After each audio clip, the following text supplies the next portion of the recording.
கர்த்தருடைய பரிசுத்த நாமம் மகிமைப்படுவதாக. இன்றைக்கும் ஆதியாகமம் 24ஆம் அதிகாரம் இல்லை 67வது வசனத்தை வாசிங்க. ஆதியாகமம் 24ஆம் அதிகாரம் அதில் 67வது வசனத்தை வாசிங்க. அப்பொழுது ஈசாக்கு ரெபெக்காளை தன் தாய் சாராளுடைய கூடாரத்திற்கு அழைத்து கொண்டு போய் என்று நாம் பார்க்கிறோம். கடந்த நாளில் நம்ம ஈசாக்கு குறித்து நிறைய காரியங்களை கேட்டாலும் இன்று மீண்டும் ஈசாக்கு என்றால் என்ன அப்படின்ட்டு நம்ம இன்றைக்கி தியானமாக செய்தியாக நாம் தியானிக்க போகிறோம். ஈசாக்கு என்றால் நகைக்கிறவன், அவன் நகைக்கிறான் என்பது அர்த்தம். நகைப்பு அப்படின்னா இன்னொரு அர்த்தத்தில் சொன்ன சிரிப்பு என்ற அர்த்தம், அல்லது புன்னகை அப்படின்னு சொல்லுவாங்க, புன்முறுவல் அப்படின்னு கூட சொல்லுவாங்க. இந்த நகைப்பானாலும் சிரிப்பானாலும் எப்பொழுது வரும்னா குழந்தை பிறந்த சில நாட்களுக்குள்ளாகவே தாய்மார்கள் என்ன செய்வாங்கன்னா அந்த குழந்தையை சிரிக்க வைப்பதற்கு பல காரியங்களை செய்வார்கள். ஒருவேளை தங்களுடைய சரீரத்தினுடைய அசைவின் மூலமாக அல்லது சரீரத்தினால் அந்த குழந்தையினுடைய சரீரத்தை தொட்டு சிரிக்க வைக்கக்கூடிய முயற்சிகளை நாம் பார்க்க முடியும். இன்னும் என்ன செய்வாங்கன்னா அதுக்கு மேலே ஏதாவது பொம்மையை கட்டி வைத்து மணி போல சவுண்டு கேட்டு அந்த பிள்ளை சிரிக்கும்போது பிள்ளை சிரிக்கிறா என்கிற அந்த நகைப்பு பெற்றோர்களுக்கும் அவங்களும் சந்தோஷமாக சிரிப்பதை நாம் பார்க்க முடியும். அதே போல் ஆண்டவராக இயேசு கிறிஸ்து தன்னுடைய பிள்ளைகள் எப்போதும் மகிழ்ச்சியாக இருக்கணும், சந்தோஷமாக இருக்கணும், சத்தியங்களிலே சந்தோஷமாக இருக்கணும் என்று அவரையும் நம்ம பல விதத்திலும் நாம் தேடுகிற நிம்மதியை தேவன் தந்து நாம் சந்தோஷமாக இருக்கும்போது அவரும் என் பிள்ளைங்க ரொம்ப மகிழ்ச்சியாக இருக்கிறாங்க என்று சொல்கிற அந்த அனுபவம் நமக்கு உண்டாகியிருக்க வேண்டும். அல்லேலூயா. இன்னும் நீங்கள் பார்த்திங்கன்னா அந்த பிள்ளைகள் வளரும்போது அப்படியே சிரிச்சுட்டே இருப்பாங்க. அந்த சிரிப்பில் 1000 அர்த்தங்கள் இருக்கிறது. சிரிப்பை பார்த்திங்கன்னா சிலர் ஏளனமாகவும் நகைப்பார்கள், கிண்டல் செய்து நகைப்பாங்க, கேலி செய்து நகைப்பார்கள், பரிகாசம் பண்ணியும் நகைப்பார்கள். ஆக இந்த சிரிப்பில் நல்ல விஷயம் இருக்குது, கெட்ட விஷயம் இருக்குது. சிலர் சந்தோஷத்திற்காக உற்சாகப்படுத்தும்படியாக சேர்ந்து சிரிக்கிற அனுபவங்கள் இருக்கத்தான் செய்யும். அதே போல் நீங்கள் பார்த்திங்கன்னா நாம் சிரிப்பில் நிறைய என்னென்னா சில சத்தமிட்டு சிரிக்கிற ஒரு பழக்கம் இருக்கும். சில இருதயத்திலேயே சிரிப்பாங்க. பைபிளில் அதுக்கு ஆதாரம் இருக்குது. அந்த நகைப்பு என்பது சத்தமிட்டு பலருக்கு தெரிந்துகிற அளவுக்கு சிரிக்கிற பழக்கம். சிலரை பார்த்திங்கன்னா இருதயத்துக்குள்ளேயே அந்த நகைப்பு உண்டா, மனசுக்குள்ளேயே சிரிக்கிற அந்த பழக்கத்தை பார்க்க முடியும். இந்த சிரிப்பை நீங்கள் நகைப்பை பார்த்திங்கன்னா சில விழுந்து சிரிப்பாங்க. சிலர் நம்ம குடும்பங்களில் பார்க்கும்போது நல்ல பண்டிகை நாளில் அதை விசேஷ நாளில் ஏதாவது காரியம் சொல்லி விழுந்து என்ன செய்வாங்க, சிரிப்பார்கள். இப்படியெல்லாம் நிறைய பேர். சிலர் குலுங்கி என்ன செய்வாங்க, சிரிப்பார்கள். இப்படி சிரிப்பில் பல காரியங்கள் வேதத்தில் முகங்குப்புறம் விழுந்து நகைத்தவளும் இருக்கிறாங்க. முகங்குப்புறமாக அப்படியும் நகைத்தவளும் இருக்க தான் செய்கிறாங்க.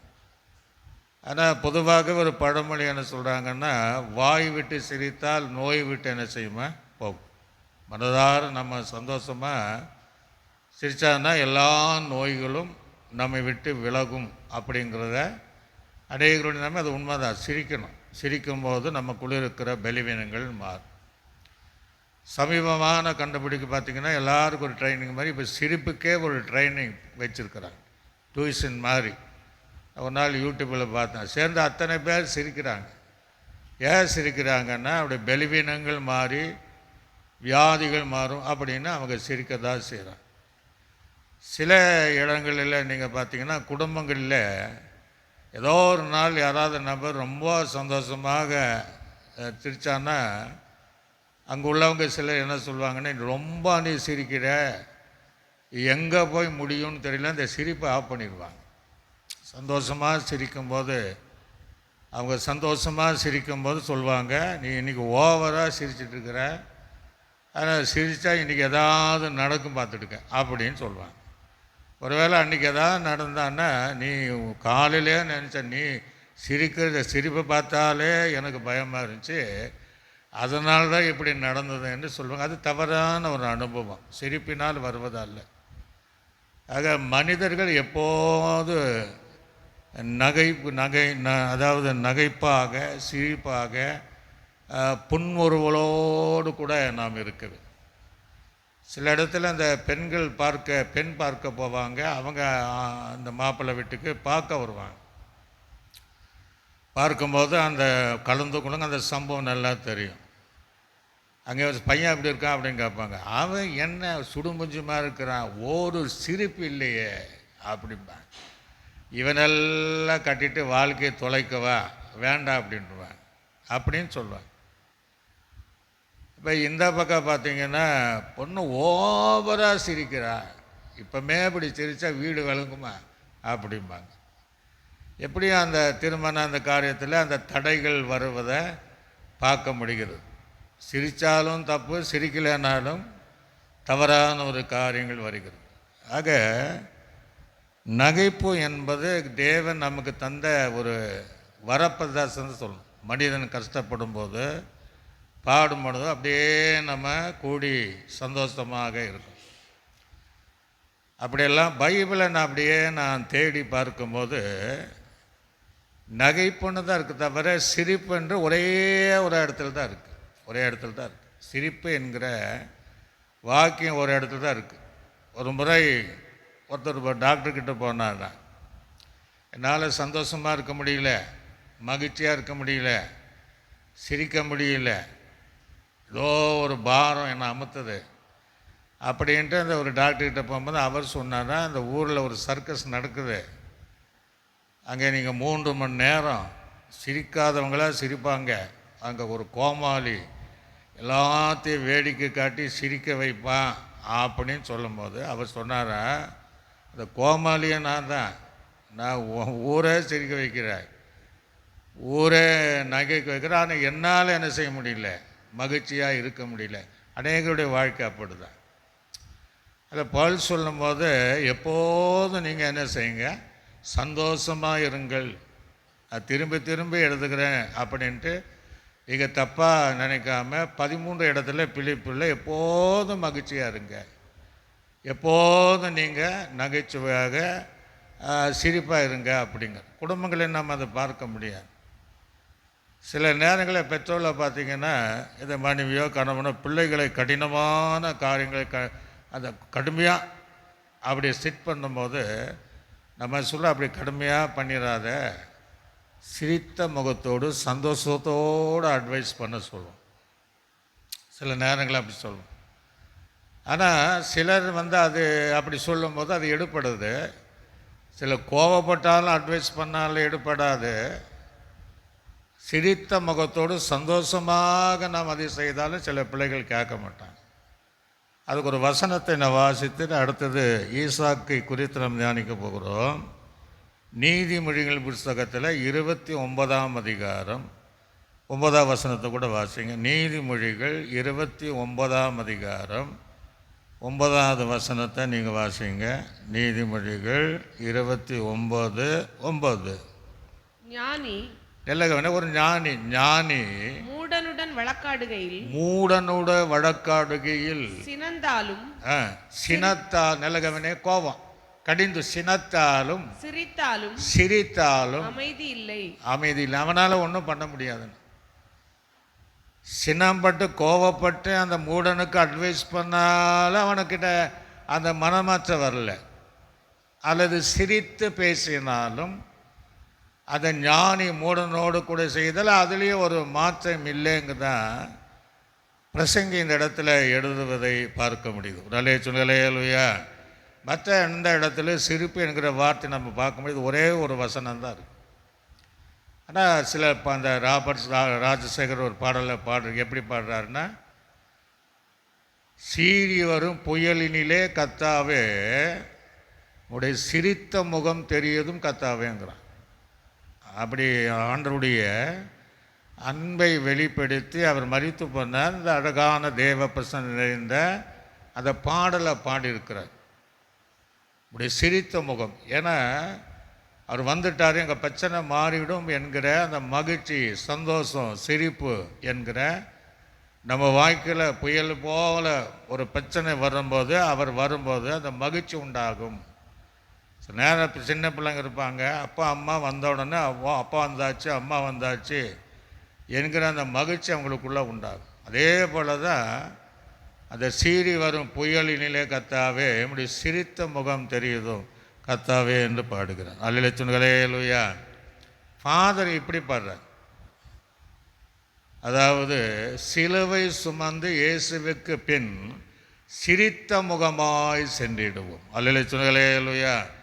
தேவனுக்கென்று அந்த சிலுவை என்பது பாடு, அதை ஊழியம் செய்யும்போது எப்படி செய்யணுமா, சிரித்த முகத்தோடு இயேசுவுக்கு பின் சென்று ஆண்டுடைய ஊழியத்தை சந்தோஷமாய் செய்ய வேண்டும் என்று அவர் பாடுகிறார்.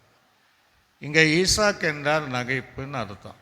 ஏன் ஆண்டவர் அந்த பேரை வச்சார் அப்படின்னா, ஆதியாகம புத்தகத்தில் வாசிக்கும் போது 17ஆம் அதிகாரம் 15ஆம் வசனம் முதல் 19ஆம் வசனம் வரைக்கும் வாசிங்க.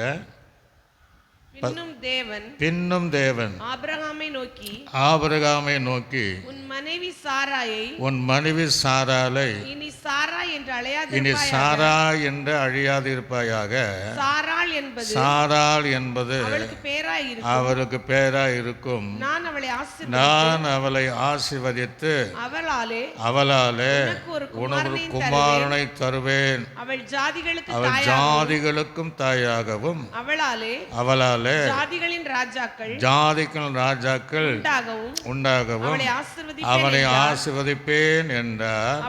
அப்பொழுது ஆபிரகாம் முகம் குப்புற விழுந்து நகைத்து, முகம் குப்புறமா விழுந்துட்டான். இந்த அனுபவம் நம்ம அப்படி செய்யறதில்ல, ஆனால் முகம் குப்புறமாக விழுந்து அவன் நகைக்கிறான்.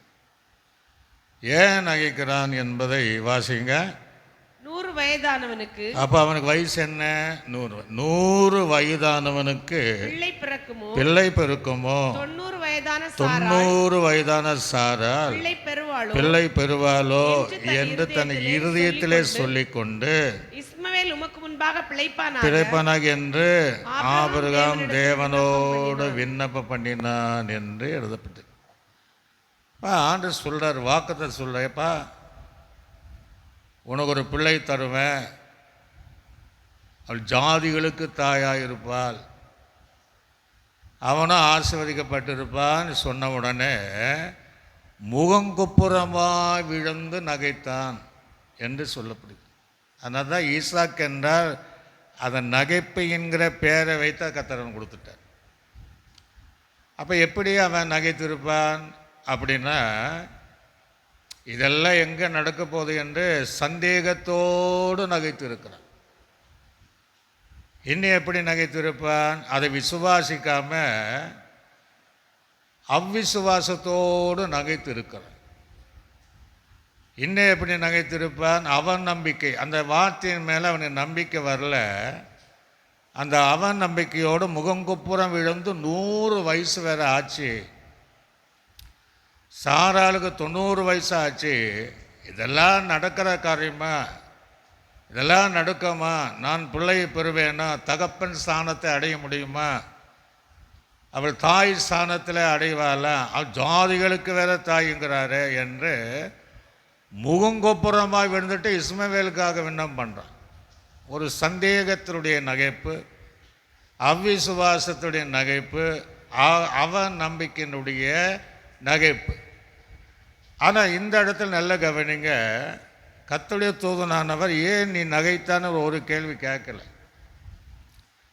ஏன் நீ நகைக்கிற அப்படின்னு கேட்கல. தேவன் ஆபிரகாமுக்கு கல்லுகளிலிருந்து பிள்ளைகளாக்கக்கூடிய வல்லமை அவர்கிட்ட இருக்கு. மண்ணிலிருந்து ஒரு மனிதனை சிருஷ்டி தேவனுக்கு கல்லுகளிலிருந்து பிள்ளைகளை தரக்கூடிய வல்லமை இருக்கு. ஆனால் அவனுக்குள்ள அந்த விசுவாசம் வராமல் அவன் முகங்கொப்புறமாய் விழுந்து நகைத்தான் என்று நம்ம பார்க்கணும். சில நேரங்களில் வாக்குத்தத்தனை வருது. அதாவது எப்படின்னா, இப்போ நமக்கு யாராவது ஒரு 2 பிள்ளைங்க இருக்கிறாங்க, இன்னொரு பிள்ளையை தருவாருன்னா அதை நம்புவாங்க. ஏன்னா 2 பிள்ளை தந்திருக்கிறாரு, இன்னொரு பிள்ளை ஆண்டவர் தருவார். 10 லாரி வச்சிருக்கிறவன் இடத்துல போய் இன்னொரு லாரி தருவாருன்னா அவன் நம்புவான். ஏன்னா 10 லாரி இருக்குது, இதில் வர இன்கம்மில் அவர் தருவார். ஒன்றுமே இல்லாத நேரத்தில் கர்த்தர் உனக்கு இவ்வளோ தருவாருன்னா நம்ப மாட்டாங்க.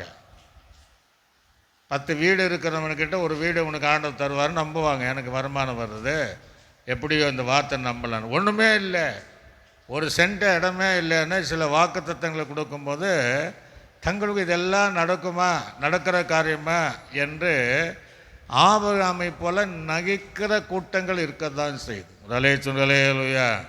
ஆனால் இது அவரால் அவனுக்கு வாக்குத்தத்தம் சொல்கிறார். வாக்குத்தத்தத்தை நான் நம்பினாலும் சரி, நம்பலைனாலும் சரி, விசுவாசித்தாலும் சரி, விசுவாசிக்கலைனாலும் சரி, வாக்கு தத்தத்தை தந்த தேவன் நிறைவேற்றுவார். ஒரு அலையா, அது வேற. இப்போ இதே காரியத்தை ஆதியாகமம் 18ஆம் அதிகாரம் அதில் 9ஆம் வசனம் முதல் 15ஆம் வசனம் வரைக்கும் வாசித்து பாருங்க. அவர்கள் அவனை நோக்கி உன் மனைவி சாராள் எங்கே இங்க கேட்குறாங்க. அதெல்லாம் தெரியும். மனைவி சாராள் எங்கே அந்த 3 கேட்குறாங்க.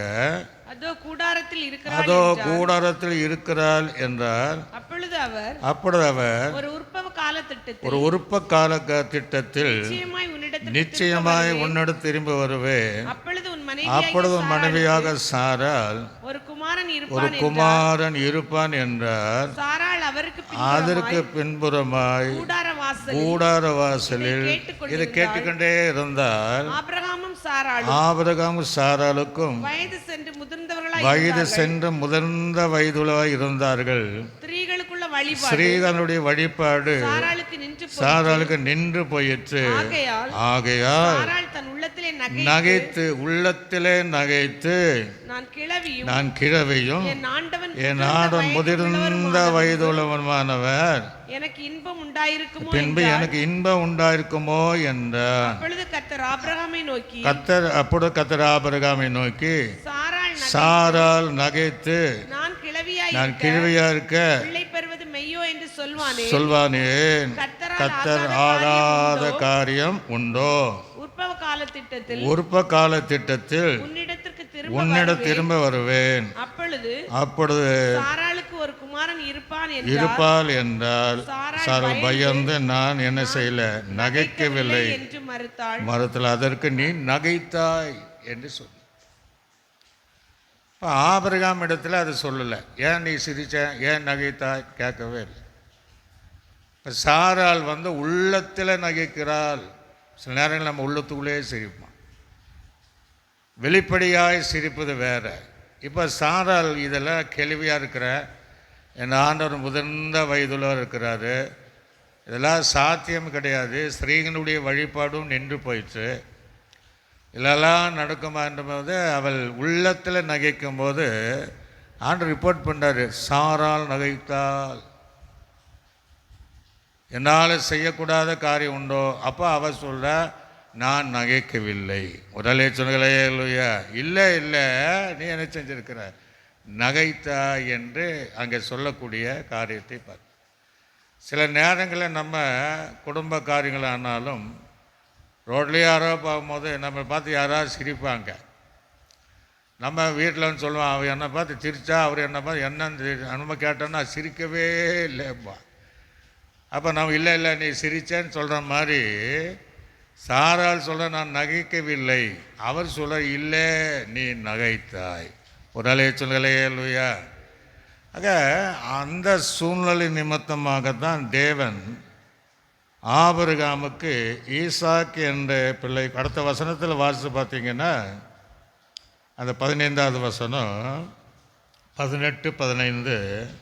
சாராள் பயந்து ஆ, நான் நகைக்கவில்லை என்று மறுத்தாள். அதற்கு அவர் இல்லை நீ நகைத்தாய் என்றார். நகைத்தாய் என்றார்.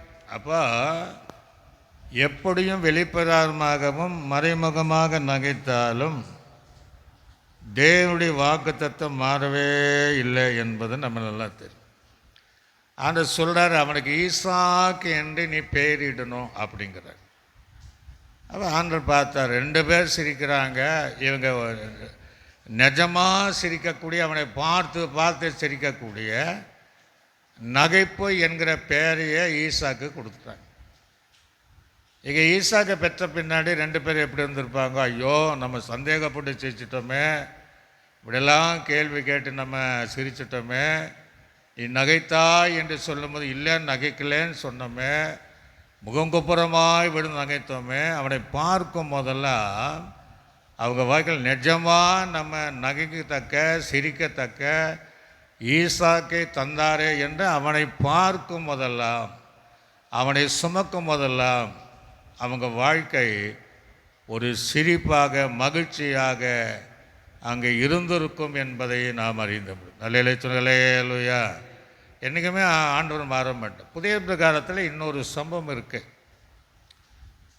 இது பிறக்காத பிள்ளை குறித்து சொன்ன ஒரு வார்த்தை. அதனால் அவங்க சிரித்தாங்க. வாக்குத்தத்தம் ஆனதுனால கர்த்தர் நிறைவேற்றினார். புதிய காலத்தில் ஒரு தலைவனுடைய மகள் வியாதியாக இருந்தார். அப்போ நீங்கள் வாங்க தொட்டு சுகமாக்கணும் அப்படி. இப்போ இயேசு போகிறாரு, சீசரோடு போகிறாரு. போகிற வழியில் பார்த்திங்கன்னா அவள் மரித்து விட்டாள். அப்போ அங்கே புலம்பல் காரியம், அழுகை காரியம் எல்லாம் நடந்துகிட்டே இருக்கு.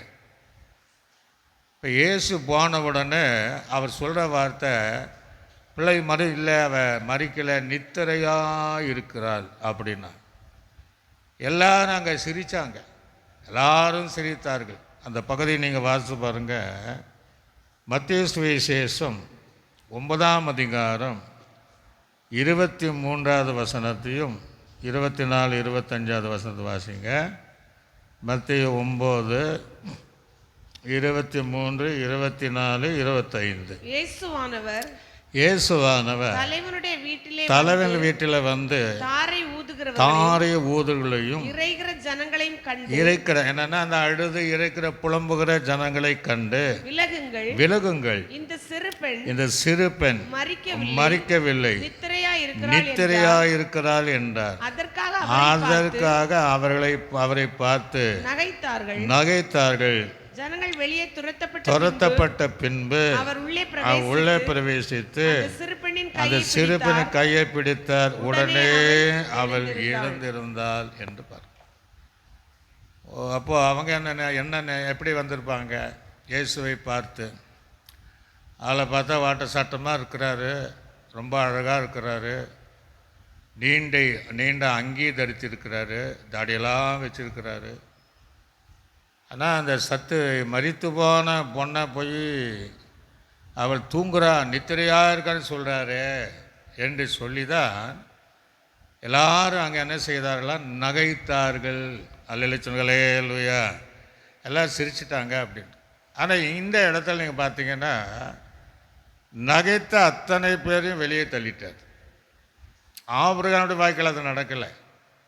ஏன்னா இவர் கொடுத்த வாக்குத்தத்த வசனம். சாராளுக்கு அது சொல்லலை, அது தள்ளி வைக்கல. ஆனால் நகைத்த அத்தனை பேரையும் வெளியே ஏற்றிட்டார். ஒரு அல்லேலூயா. சில நேரங்களில் ஆண்டுடைய வார்த்தைக்கு எதிராக நம்ம நகைக்கும் போது அற்புதங்களுக்கு அது தடையாயிடும், கிடைக்கக்கூடிய விடுதலுக்கு தடையாயிடும். அதனால் பார்த்தா இவங்க இருந்தால் வேலைக்கு ஆகாது. இங்கே 2 காரியம் அவங்க தான் செய்கிறாங்க. மரண வீடு ஒன்று, ஆனால் ஆண்டுடைய பார்வையில் மரணம் இல்லாத ஒரு வீடு ஒன்று. மரண வீடுன்னா ஒன்றா அழுகணும், புலம்பணும், அதுதானே செய்யணும். சில இடங்களில் நம்ம பார்க்குறோம், மரண வீட்டில் போய் பார்த்திங்கன்னா விழுந்து சிரிச்சிட்டு இருப்பாங்க. ஆவிக்குரியவர்கள் சந்தோஷமாக இருக்கணும், அது வேறு பக்கம். ஆனால் பொதுவாக 4 பேர் வர இடத்துல அப்படி சிரிச்சிட்டு கூடாது. சில நீங்கள் பார்த்தீங்கன்னா திருமண வீட்டுக்கு போய் பாருங்கள், கல்யாணம் அந்த ஃபங்க்ஷன் நடக்கும்போது துக்க வீட்டுக்கு மாதிரி இருப்பாங்க, அப்படியே தொங்க விட்டுருப்பாங்க அநேகர் அப்படி. ஆனால் இங்கே அடக்கூடிய இடத்துல அவங்க இயேசு சொன்னதுனால நித்தம் நகைத்தார்கள் என்று பார்க்கிறோம். இதே வசனத்தை நீங்கள் வாசித்து பார்த்தீங்கன்னா மார்க்கு சுவிசேஷம் 5ஆம் அதிகாரம் 38ஆம் வசனம் முதல் 41ஆம் வசனம் வரைக்கும் வாசிங்க. மார்க் 5:38 முதல் 41ஆவது வசனம் வரை. ஜெப ஆலய தலைவனுடைய வீட்டிலே அப்போ இந்த தலைவன் வந்து யார்? எங்க? ஜெப ஆலயனுடைய தலைவனுடைய வீட்டிலே வந்து சந்தடியும் மிகவும் அழுது மிகவும் அப்போ அழுதுட்டு இருந்தான். அழுது புலம்புறதை கண்டு உள்ளே பிரவேசித்து நீங்கள் சந்தடி பண்ணி அழுகிறது என்ன? பிள்ளை மறிக்கவில்லை, நித்திரையா இருக்கிறாள் என்றார். அதற்காக அவரை பார்த்து நகைத்தார்கள். எல்லாரும் வெளியே போக பண்ணி, அப்ப எல்லாருன்னா எல்லாம் அந்த சிரிச்சவங்களை மாத்தணும். பிள்ளைகளையும் தகப்பனையும் தாயையும் தம்மோடு வந்தவளை அழுத்து பிரவேசித்து பிடித்து தலித்தாகமே என்றால் அதற்கு சிறப்பனை இடந்துரை என்று சொல்லி உனக்கு சொல்லுகிறேன் என்று அர்த்தம். உடனே அதை எழுந்து நடந்து அந்த 12 வயதுள்ளவர்கள் இருந்தால் அவர்கள் மிகுந்த ஆச்சரியப்பட்டார்கள். ஒரு அலைய சொல்லுகளே அல்லையா? அப்போ நகைத்தவர்களே ஆச்சரியப்படத்தக்க காரியத்தை, ஏன்னா மரித்து போனதை எப்படி உயிரோடு எழுப்ப முடியும்? இவரெல்லாம் என்ன தேவனை விருது கூட தெரியாதா என்று நகைத்த அத்தனை பேரையும் அப்புறப்படுத்திட்டு தாய் தகப்பனையும் தன் கூட வந்த சீசர்களையும் உள்ள ஜெபம் பண்ணி அந்த சிறு பெண்ணை தலித்தாகுமே என்று கர்த்தர் உயிரோடு எழுப்பினார். அல்லேலூயா அல்லேலூயா. ஆக இங்கே அந்த நகைப்பு சிரிப்பு என்பது தடையாயிருந்ததை கர்த்தர் அங்கே மாற்றினார் என்று நம்ம பார்க்க முடிகிறது. என்ன நீங்கள் பார்த்தீங்கன்னா இஸ்ரவேல் ஜனங்க நிறைய தடவை மனம் திரும்பாமல் மீண்டும் பாவத்திற்கு போயிட்டே இருந்தாங்க. பாவம் செய்யும்போது மனம் திரும்ப வேண்டும் என்கிற ஒரு அழைப்பை கர்த்தர் கொடுக்குறார். அப்போ அவங்க தேவனை மறந்து தேவனை விட்டு விலகி அவங்க இருக்கக்கூடிய தேசத்தில் மிகவும் நெருக்கப்படுறாங்க, நெருக்கம் வேற படுறாங்க.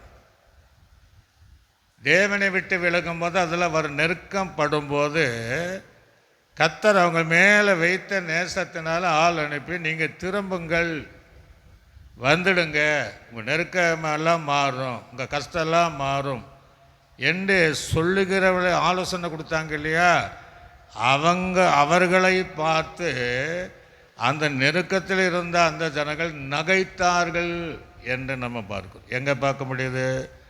2 நாளாகமும் 30ஆம் அதிகாரம் 10ஆம் வசனத்தையும் 11ஆவது வசனத்தை வாசிங்க. 2 நாளாகமும் 30ஆம் அதிகாரம் 10ஆம் வசனத்தையும் 11ஆவது வசனத்தையும் நான் வாசிப்போம். 2 நாளாகமும் 30ஆம் அதிகாரம் 10ஆம் வசனமும் 11ஆவது வசனம். அப்படி அந்த அஞ்சல்காரர் எப்ராயிம் மனாசே தேசங்களில் செபுலோன் மட்டுக்கும் ஊராக திரிந்தார்கள். ஊராக போறாங்க, நெருக்கப்படுறாங்களே, தேடி தேடி போறாங்க, திரிந்தார்கள். ஆனாலும் அவர்கள் இவர்களை பார்த்து நகைத்து பரிகாசம் பண்ணினார்கள். ஆகிலும் மனாசேயிலும் செபுலோனிலும் சிலர் மனத்தாழ்மையா வந்தார்கள். இவங்க நெருக்கத்தில் இருக்கிறாங்க, தேவனை விட்டு விலகுறதுனால கஷ்டம் இருக்கு. அப்போ ஆண்டவர் அனுப்புகிறாரு, நீங்கள் போய் அவங்கள கூட்டு வாங்கன்னு சொல்லும்போது அந்த வார்த்தையை கேட்ட ஜனங்கள் என்ன செய்கிறாங்களா? நகைத்தார்கள், அவர்களை பரிகாசம் பண்ணினார். ஆனால் ஒரு சிலரோ தங்களை தாழ்த்தி அங்கே மனம் திரும்பினார்கள் என்று பைபிளில் வாசி.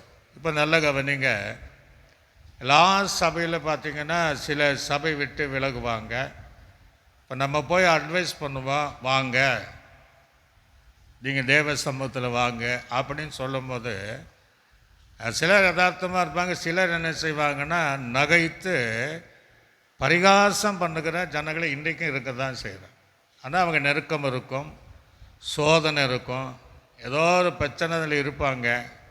அந்த சூழ்நிலை நம்ம போய் வந்துடுங்க, மீண்டும் தேவ சமூகத்தில் வந்துடுங்க அப்படின்னு நம்ம சொல்லி பாருங்க. அதுக்கு 1000 கதைகளை சொல்லி நகைத்து சிரித்து பரிகாசம் பண்ணுகிற கூட்டங்களும் இன்றைக்கி இருக்க தான் செய்கிறாங்க. ஒரு அலேச்சுங்களே அல்லையா. அதனால தான் ஈசாக்குக்கு என்னென்னா அவனுடைய பேருக்கு நகைப்பு என்று கொடுத்தோம். நகைப்பில் அத்தனை காரியங்கள் இருக்கிறது என்பதை நாம் அறிந்து கொள்ளுவோம். இப்போ நீதிமொழிகளை நீங்கள் வாசித்து பார்த்தீங்கன்னா 1ஆம் அதிகாரத்தை நம்ம திருப்பிக் கொள்வோம். 1ஆம் அதிகாரத்தில் 23ஆம் வசனத்திலிருந்து 33ஆவது வசனம் வரைக்கும் நீங்கள் வாசித்து பார்த்தீங்கன்னா நீதிமொழிகள் புஸ்தகம் 1ஆம் அதிகாரம் 23ஆம் வசனம் முதல் 33ஆவது வசனம் வரை என் கடிந்து கொள்ளுதல் இங்கே அதான் சொல்கிறார். பின்வாங்கி போன ஜனங்களை ஆண்டு கடிந்து கொள்கிறார், நீ வந்துடு. அப்போது என் கடிந்து கொள்ளுதலையும் திரும்புங்கள், என் கடிந்து கொள்ளுதுங்க என்ன செய்யுங்க, திரும்பிடுங்க. இதோ என் ஆவியை உங்களுக்கு இதோ என் ஆவியை உங்களுக்கு அருளுவேன், என் வார்த்தைகளை உங்களுக்கு தெரிவிப்பேன், என் வார்த்தைகளை உங்களுக்கு நீங்கள் எப்படிலாம் இருக்கணும் நான் தெரிவிப்பேன். நான் கூப்பிட்டும் நீங்கள் கேட்க மாட்டோம் என்கிறீர்கள். இதே தான், கேட்க மாட்டோம் என்றீர்கள். நான் என் கையை நீட்டியும் கவனிக்கிறவன் ஒருவனும் இல்லை. நான் கையை நீட்டுறேன், கையை பிடிக்க கூட நீங்கள் கவனிக்க ஆள் இல்லை. என் ஆலோசனை எல்லாம் நீங்கள் தள்ளி என் கடிந்து கொள்ளுதை நீங்கள் என்ன செஞ்சிட்டீங்க, வெறுத்தீர்கள். ஆகையால் நான் உங்களுக்கு ஆபத்து காலத்தில் அவர் சொல்றார், நான் நகைத்து நீங்கள் பயப்பட காரியம் வரும்போது ஆகடியும் பண்ண. ஒரு அலைய சொன்னாலே இல்லையா சொல்றாரு. நான் எத்தனையோ தடவை கடிந்து கொள்ள நான் ஆலோசனை கொடுத்தேன், வார்த்தை கொடுத்தேன், என் ஆவி உங்கள் மேலே அருளை செய்தேன். ஆனால் என்னை எல்லாம் தள்ளிட்டீங்க.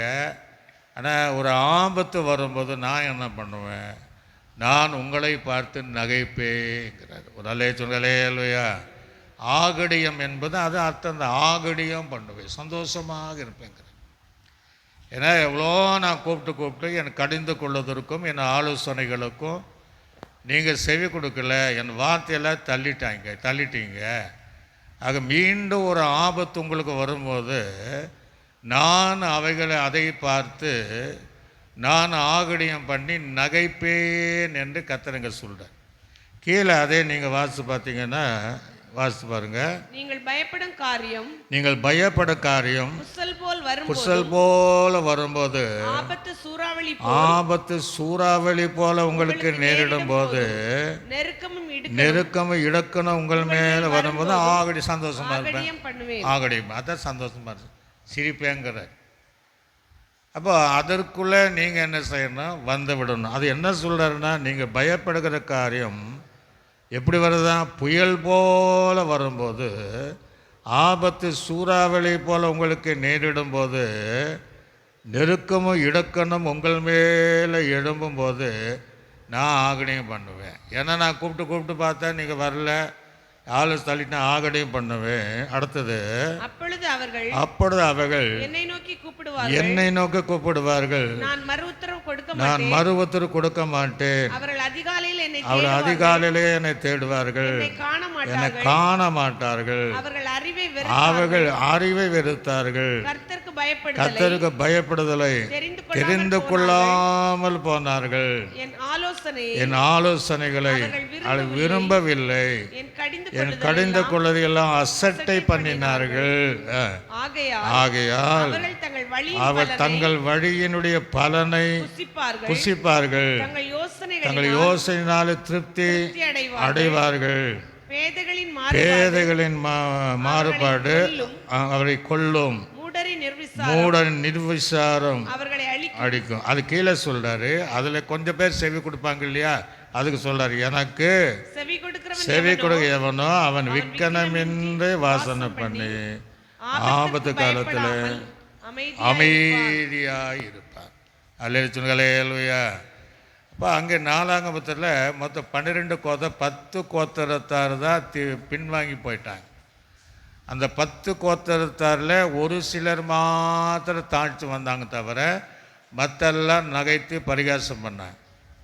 இங்கேயும் அநேகர் அந்த ஆலோசனை கடந்து கொள்ளதில் ஆண்டோட அறிவை எல்லாம் வருத்தான. இங்கேயும் ஒரு சிலர் தேவனுக்கு செவி கொடுக்கும்போது அவங்களுக்கு ஆபத்து வரும்போது விக்கிரமின்றி பயமின்றி அவர்களை அமைதியான ஜீவனம் பண்ணுவாங்க என்று சொல்கிற காரியத்தை பார்க்க முடியும். இப்படியும் நகைக்கிற கூட்டங்களும் இருக்கத்தான் செய்யுது. ஆக வேதத்தில் பல காரியங்களை நம்ம பார்க்க முடிகிறது.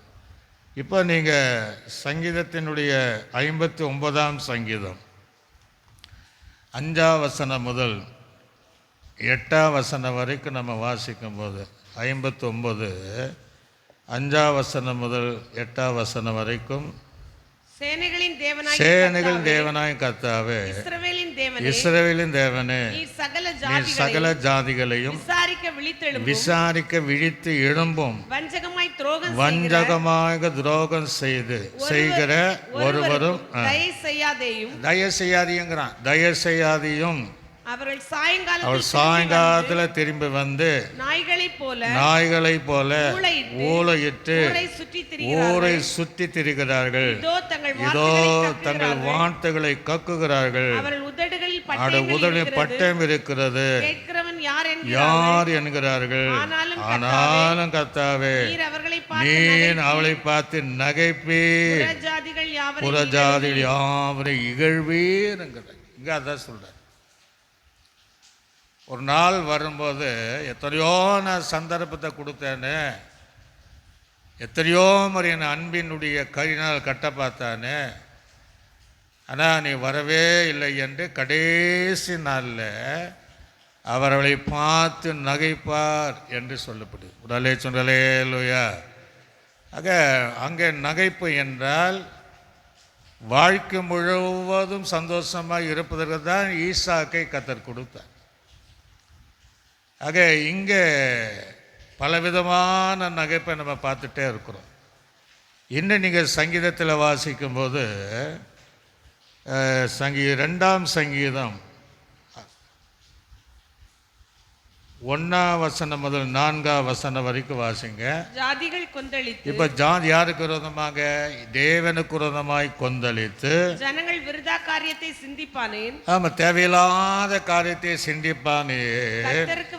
கர்த்தருக்கு விரோதமாகவும் அவர் அபிப்பிராயம் பண்ணினுக்கு விரோதமாகவும் பூமியின் ராஜாக்கள் எழும்பி நின்று அதிகாரிகள் ஏகமாய் ஆலோசனை பண்ணி கட்டுகளை அறுத்து கைகளை நம்மை விட்டு எரிந்து போடுவோம் என்கிறார்கள். பரலோகத்தில் வீட்டிருக்கிறவர் நகைப்பார், ஆண்டவர் அவளை இகழ்வார். அவருக்கு விரோதமாக ராஜாக்களும் அதிகாரிகளும் ஜாதிகள் கொந்தத்தில் எழும்பினாலும் அவர் எதாவது பண்ண முடியுமா? அவர் பரலோகத்திலிருந்து அதெல்லாம் பார்த்து நகைப்பார், அவளை இகழ்வார். உடலை சொல்லலேலூயா. அவருடைய கட்டுகளெல்லாம் நம்ம எடுத்துடுவோம், அன்பின் கட்டெல்லாம் எடுத்துடுவோம் என்று ஜனங்கள் அப்படி எழும்பினாலும் அவர் அப்படியே நகைப்பார். அப்படியே அவர் சிரித்து கொண்டே இருக்கிற ஒரு சூழ்நிலையை நாம் பார்க்க முடிகிறது. நீங்கள் யாக்கோபுக்கு எழுதின நிருபத்தில் வாசிக்கும் போது 4ஆம் அதிகாரம் 8ஆம் வசனத்தையும் 9ஆம் வசனத்தை வாசிங்க. 4, 8, 9. தேவனிடத்தில் சேருங்கள். அங்கே சொல்றார் பாருங்க, தேவனிடத்தில் சேருங்கள், அப்பொழுது அவர் உங்களிடத்தில் சேருவார். அப்போ அவர் உங்களிடத்தில் நீங்கள் சேர்ந்துட்டீங்கன்னா அவர் உங்களிடத்தில் சேருவார். பாவிகளே உங்கள் கைகளை சுத்திகரியுங்கள், உங்கள் கைகளை சுத்திகரியுங்கள். இருமனம் உள்ளவர்களே உங்கள் இருதயங்களை பரிசுத்தமாக்குங்கள். நீங்கள் துயரப்பட்டு துக்கித்து அழுது உங்கள் நகைப்பு துக்கிப்பாகவும் உங்கள் சந்தோஷம் சஞ்சலப்பாக மாற கடவுதுங்கிறார். அதுக்கு அவர் சொல்கிறார், அதுக்கு கர்த்தருக்கு முன்பாக தாழ்மைப்படுவீர்கள், அப்பொழுது அவர் உங்களை உயர்த்துவார். தேவனை சேர்ந்துடுங்க, அப்பா உங்களை சேர்வார். உங்களை சுத்திகரிங்கள், அப்பா அவங்க சுத்திகரிப்பார். இருமனம் உள்ளவர்களே ஒழுதைய பரிசுத்தப்படுத்துங்கள். நீங்கள் துயரப்பட்டு துக்கித்து அழுங்கள். உங்கள் நகைப்பு எப்படி இருக்குமா? துக்கிப்பாகவும் உங்கள் சந்தோஷம் சஞ்சலமாக மாற கடவுதுங்கிறார். ஆக இங்கேயும் அந்த தாழ்மை குறித்து சொல்கிறார். கடைசி காலங்களில் இந்த பிரசங்க சொல்லும் போது எல்லாத்துக்கும் ஒரு காலம் உண்டுங்கிறான். அழ ஒரு காலம் உண்டு, நகைக்க ஒரு காலம் உண்டு அப்படின்னு எழுதும்போது, இன்றைக்கி தேவனுக்கு கீழ்ப்படையாத நகைக்கிற கூட்டம் ஒரு நாள் துக்கித்து சஞ்சலப்படுகிற சூழ்நிலை. ஆனால் இன்றைக்கு தேவனை ஏற்றுக்கொண்டு நம்ம சஞ்சல துக்கமாக இருந்தால் நம்மை ஒரு காலத்தில் நகைப்பாக அந்த சந்தோஷமான வாழ்க்கையில் தேவன் நமக்கு தருவார். அதுதான் இங்கே வசனம் சொல்லுகிறது. நிறைய பேரை பார்த்திங்கன்னா உலக வாழ்க்கையில் அப்படி இருக்கிறாங்க, ஆனால் ஒரு நாள் அது இல்லாமல். லூக்காஸ் விசேஷத்தில் வாசிக்கும் போது 6ஆம் அதிகாரம் அதில் 21வது வசனத்தை வாசிங்க, அடுத்தது 25வது வசனத்தை வாசிங்க. இப்பொழுது பசியாயிருக்கிற நீங்கள், யார் நம்மளை சொல்கிறாரு, இப்போ நீங்கள் பசியாக இருக்கீங்க, நீங்கள் பாக்கியவான்கள், நீங்கள் பாக்கியவான்கள், திருப்தி அடைவீர்கள், நீங்கள் திருப்தி அடைவீர்கள். இப்பொழுது அழுகிற நீங்கள் இப்போ பாக்கியவான்கள், அழுகிற நீங்கள் பாக்கியவான்கள், இனி நகைப்பீர்கள், இனி நகைப்பீர்கள். ஒரு அலையலுயா. இனி நமக்கு என்னன்னா திருப்தியான வாழ்க்கை. இனி நமக்கு வாழ்க்கை அழுகை அல்ல, நகைப்பு நிறைந்த, சிரிப்பு நிறைந்த, மகிழ்ச்சி நிறைந்த, சந்தோஷம் நிறைந்த.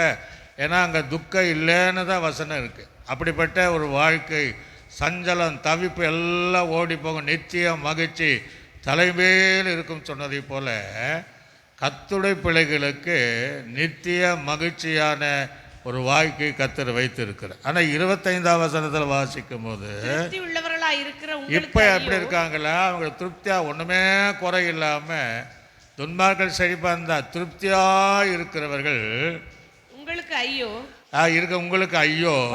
இருப்பீர்கள். பசி என்னைக்கு? அப்போ நீங்கள் பசியாக இருப்பீங்க. இப்பொழுது நகைக்கிற உங்களுக்கு ஐயோ, இனி துக்கப்பட்டு நீங்கள் அழுவீர்கள். ஒரு சொல்லுங்களேயா. தேவனுக்குள்ள இருக்கிற அந்த நகைப்பு வேற, தேவனுக்குள்ள இருக்கிற சந்தோஷம் வேற, தேவனுக்கு உள் இருக்கிற மகிழ்ச்சி வேற. இங்கே தேவனுக்கு இல்லாத திருப்தி, தேவனுக்கு இல்லாத மகிழ்ச்சி, தேவனுக்கு வெளியே இருக்கிறதான அந்த நகைப்பு தான் சொல்கிறாரு. அதெல்லாம் மாறி ஒரு நாள் அது உங்களுக்கு அழுகையாய் மாறும். அல்லேலூயா. அது உங்களுக்கு துக்கமாய் மாறும், அது உங்களுக்கு பசியாக மாறும் என்று அங்கே எழுதுவதை பார்க்க முடிகிறது. இப்போ எரேமியாவின் தீர்க்கதரிசி புஸ்தகத்தில் 20ஆம் அதிகாரத்தை நாம் திருப்பிக் கொள்வோம். 20ஆம் அதிகாரம் அதில் 7ஆம் வசனம் முதல் 10ஆம் வசனம் வரையும் நம்ம வாசிப்போம். கர்த்தாவே என்னை இணங்க பண்ணினீர் சொல்றாரு. என்னை இனமே சொல்ல, என்னை இணங்க பண்ணினீர், நான் இணங்கினேன். நீர் என்னிலும்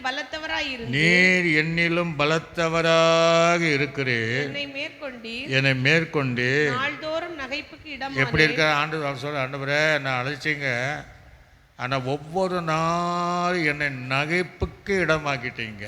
பார்க்குறவங்கள் எல்லாம். ஏன்னா எரேமியா தீர்க்கதரிசி போல கஷ்டப்பட்டவங்க பழைய பள்ளத்தில் யாரும் கிடையாது.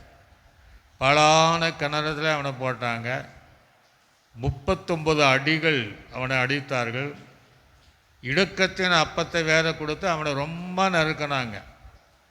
பார்க்கிறவளெல்லாம் என்னை நாள்தோறும் சிரிப்புக்கும் நகைப்புக்கும் உள்ளாக்கிட்டீங்க. அந்த தேவனிடத்தில் முறையிடுகிறார். உமக்காக நான் ஊழியம் செய்தேன், உமக்காக நீ சொல்கிற ப்ராஃபிட் தீர்க்கதரிசி சொன்னேன், புயன் வீட்டுக்கு போங்கன்னு சொன்னீங்க, அங்கேயும் நான் போனேன், எல்லாம் கற்றுத்தந்த காரியத்தை செய்தாலும் நாள்தோறும் நான் நகைப்புக்கு இடமானேன். எல்லாரும் என்னை பரிகாசம் பண்ணுகிறேன். எல்லாரும் பண்ண ஒருத்தம் கூட இல்லை. பார்க்கிறவங்களெல்லாம் என்னை பரிகாசம் பண்ணி நகைத்து என்னை கிண்டல் எடுத்து கேலியாக என்னை பார்க்குறாங்க என்று சொல்லிட்டு நான் பேசினது முதற்கொண்டு கதறுகிறேன். அந்த வார்த்தையெல்லாம் பேசினா நம்ம கதறிட்டே இருக்கிறேன். கொடுமை என்றும் பாழ் கடிப்பு என்றும் சத்தமிட்டு நான் கூறுகிறேன். நான் கூறின கர்த்தருடைய வார்த்தை நாள்தோறும் எனக்கு நிந்தையாகியும் பரிகாசம் ஆயிற்று. நான் கூறின தேவனுடைய வார்த்தை, என்னுடைய வார்த்தை அல்ல, கர்த்தருடைய வார்த்தை எனக்கே அது நிந்தையாக பரிகாசமாக மற்றவருடைய நகைப்புக்கு நான் இடமானேன் என்று தேவ சமூகத்தில் எரேமியா தீர்க்கதரிசி முறையிடுகிறார். ஒரு வேளை நம்ம ஆவிக்குரியவர்கள் ஆனதுனாலையும் உபதேசத்தில் நிலைத்திருக்க வேண்டிய பிரயாசத்தின் நடுவில் நமக்கு இப்படிப்பட்ட சூழ்நிலை ஆரம்ப நாட்களில் ஒரு ஒரு சபைக்கு போனாலே அந்த சுற்றி இருக்க ஜனங்கள் எல்லாம் பரிகாசம் பண்ணி சிரிக்கிற கூட்டம் நிறைய பேர் இருந்தாங்க. ஆனால் இன்றைக்கி நாளடைவே அவங்களாம் அறிந்ததுனால ஒரு சிலரை தவிர பலர் அப்படி செய்கிறது இல்லை. ஏன்னா இது சத்தியம் என்று அறிந்து கொண்டார்கள்.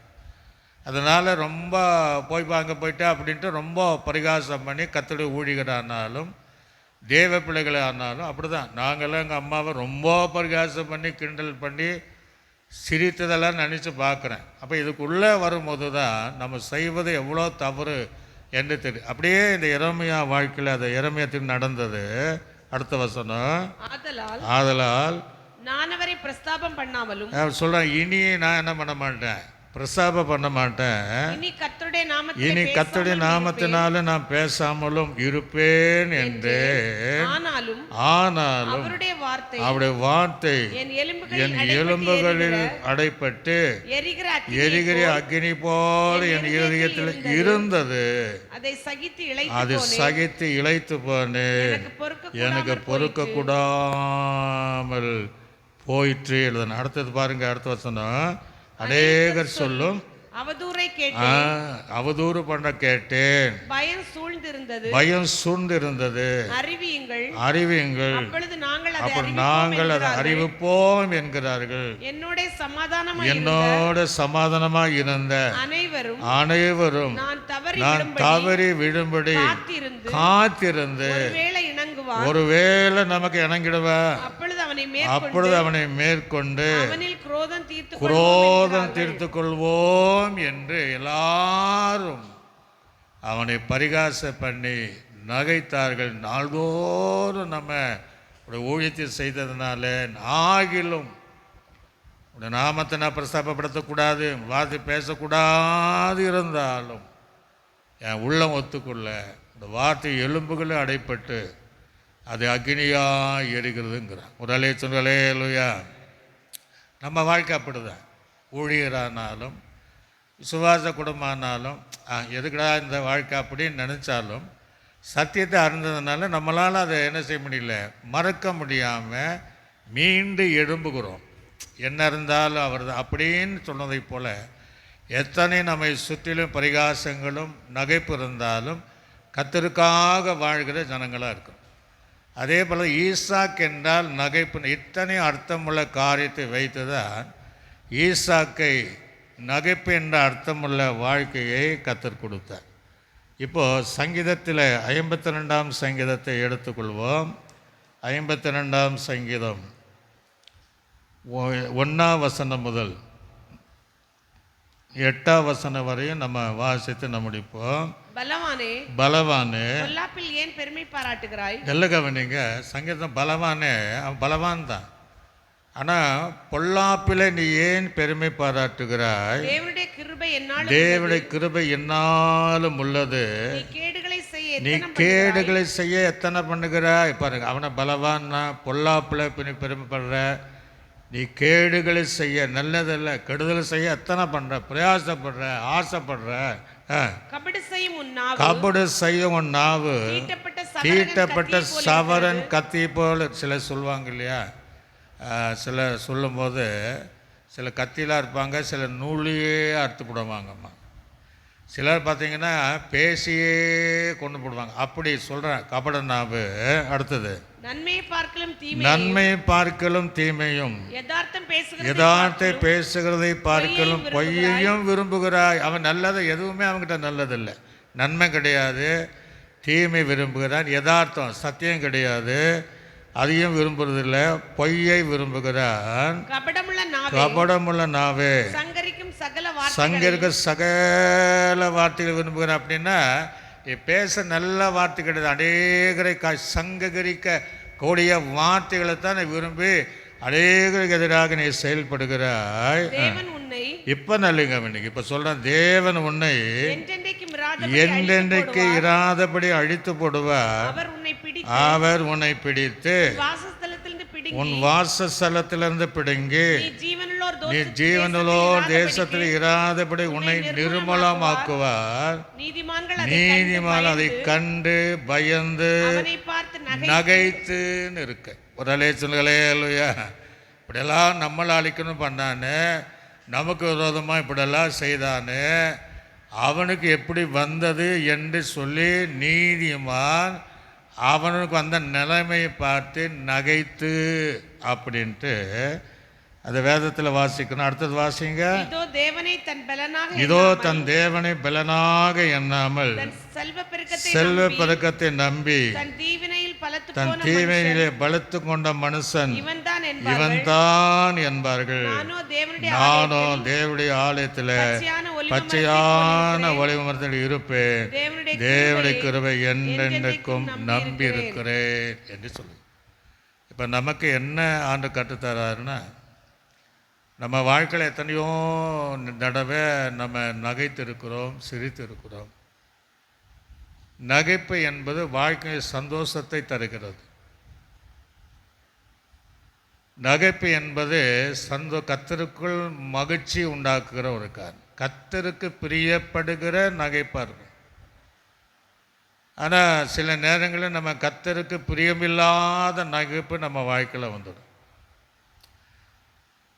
அதாவது கேலி செய்து சிரிப்பது, பரிகாசம் பண்ணி சிரிப்பது, சில இந்த காலேஜ் லைஃப்பில் பார்த்திங்கன்னா கிண்டல் பண்ணி சிரிப்பது, இப்படியெல்லாம் பரிகாசம் பண்ணி சிரிப்பது, அப்படியெல்லாம் நம்ம வாழ்க்கையில் இராமல் நல்ல விஷயங்களுக்காக, தேவன் தந்தவைகளுக்காக, நாம் சந்தோஷ சத்தியத்திற்காக நாம் சந்தோஷமாக ஈசாக்கை போல நகைப்பு என்கிற பேருடையவளாக நாம் ஜீவித்தால் கடைசி நாட்களிலும் அதன் நகைப்பு நித்திய மகிழ்ச்சியுள்ள இடங்களிலே தேவன் நம்மை நடத்துவார். அல்லேலூயா அல்லேலூயா. இப்போ நகோமியுடைய வாழ்க்கை, நகோமி என்றாலும் நகைப்பு தான். அப்போ மாறாள் அப்போ சொல்கிற, என்னை நகோமியே ஏன் நீ கூப்பிடுறீங்க, மாறாள் என்னை அழைத்துக்கணும். ஏன் அப்படின்னா பெத்லகேமை விட்டு அவள் மோவாப்புக்கு வந்ததுனால அவளுடைய சிரிப்பு நகைப்பு எல்லாமே போச்சு. அதனால் என்ன நகோமி என்று, நகோமி என்றாலும் அதே அர்த்தம்தான். என்னை மாறால் கசப்பு, மாறானா கசப்பு. ஆக மீண்டும் அவள் பெத்லகேமுக்கு வரும்போது அந்த மாறாவின் தண்ணீரை மதுரமாக்கி அவள் மீண்டும் அதன் நகைப்புள்ள வாழ்க்கையை பெற்றுக்கொண்டதைப் போல தேவனுக்குள்ளாக மீண்டும் நம்ம திரும்பி வரும்போது அவள் பெற்ற ஜீவியத்தையும் கர்த்தர் உங்கள் வாழ்க்கையில் தருவார். ஒருவேளை அந்த கேட்கிற உங்கள் வாழ்க்கையில் நீங்கள் ஒரே துக்கம், ஒரே எங்களை சுற்றிலும் பரிகாசம், எங்களை ரொம்ப கேலி பண்ணுறாங்க, நாள்தோறும் நகைப்புக்கு நாங்கள் இடமா இருக்கிறோம், பரிகாசத்திற்கு இடமான, ரோட்டில் போனாலே எங்களை கண்ட உடனே வித்தியாசமாக சிரிக்கிறாங்க அப்படின்னு நீங்கள் நினச்சிங்கன்னா இந்த ஆண்டு சமூகத்தில் அர்ப்பணிங்க. உங்கள் துக்கத்தை, உங்களுடைய புலம்பலை நகைப்பாக சந்தோஷமாக மாற்றுகிறவர் என்பதை அறிந்து நாம் ஆண்டவருக்கு ஒப்பு கொடுத்தால் இன்றைக்கு நம்ம குடும்பங்கள் மகிழத்தக்க அந்த வாழ்க்கை தருவார்.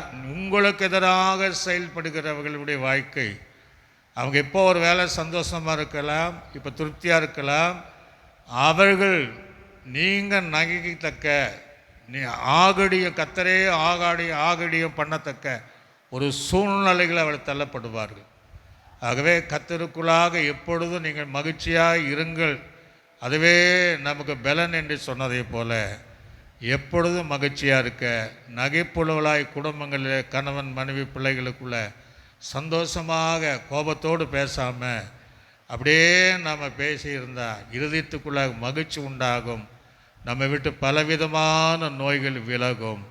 கர்த்தர் இந்த செய்தி நம்மை தொடர்ந்து நம்ம ஆவியை நம்ம நடத்துவதற்காக நாம் கீழ்ப்படைந்து கண்களை மூடினவர்களாக அப்படியே ஒப்பு கொடுத்து கர்த்தரை நாம் சோத்திரம் பண்ணுவோம். சோத்திரம் சோத்திரம் சோத்திரம் சோத்திரம்.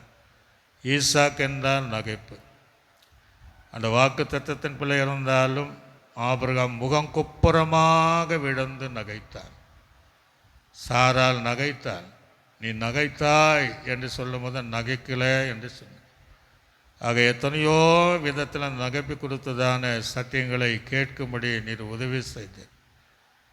இதை செய்தி தியானத்தின் மூலமாக யாரையெல்லாம் நீங்கள் திரும்ப சொல்கிறீங்களோ அவங்க திரும்பி தங்களை தாழ்த்தி இந்த மகிழ்ச்சிக்குள்ளே இந்த சந்தோஷத்திற்குள்ளே அவர்கள் பிரவேசிக்க நீர் உதவி செய்வதற்காக ஸ்தோத்திரம். மழை என்று பாராமலும் வந்திருக்கிற ஒவ்வொரு குடும்பங்களிலும் மகிழ்ச்சியினால் இடை கட்டி எப்பொழுதும் அவள் வாழ்க்கை சந்தோஷமாக இருக்க நீர் உதவி செய்வதற்காக நாங்கள் ஜெபிக்கிறோம். நாங்கள் மற்றவர்களை பரிகாசம் பண்ணி நகைக்காதபடி, கிண்டல் செய்து ஜெபி நாங்கள் நகைக்காதபடி, ஆண்டவரே எங்களை தேவனுக்குள் மாத்திரம் அந்த அனுபவம் இருக்க எங்களை அர்ப்பணிக்கிறோம்.